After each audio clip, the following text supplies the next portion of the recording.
മുനമ്പത്ത് ഇന്ന് മനുഷ്യച്ചങ്ങല. മുനമ്പം സമരപ്പന്തൽ മുതൽ വൈപ്പിൻ വരെയാണ് മനുഷ്യച്ചങ്ങല. വൈകുന്നേരം 4 മണിക്ക് പരിപാടി ആരംഭിക്കും. തുടർന്ന് നടക്കുന്ന സമ്മേളനത്തിൽ കോട്ടപ്പുറം രൂപതാ മെത്രാൻ ഡോക്ടർ ആംബ്രോസ് പുത്തൻവീട്ടിൽ അടക്കം പങ്കെടുക്കും.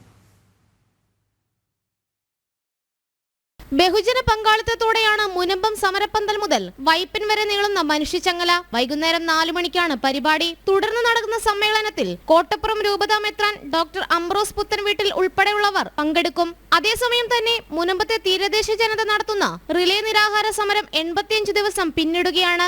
ജുഡീഷ്യൽ കമ്മീഷൻ ഇന്നലെ മുനമ്പം സന്ദർശിച്ചിരുന്നു. Sub collector K Meera, Pallippuram, Kuzhippally village ഓഫീസർമാർ, ഡെപ്യൂട്ടി തഹസിൽദാർ തുടങ്ങിയവരായിരുന്നു സംഘത്തിൽ ഉണ്ടായിരുന്നത്. വഖഫ് അവകാശവാദം ഉന്നയിച്ച പ്രദേശം justice CN Ramachandran Nair commission സന്ദർശിക്കുകയും ഭൂവുടമകളുമായി സംസാരിക്കുകയും ചെയ്തിരുന്നു.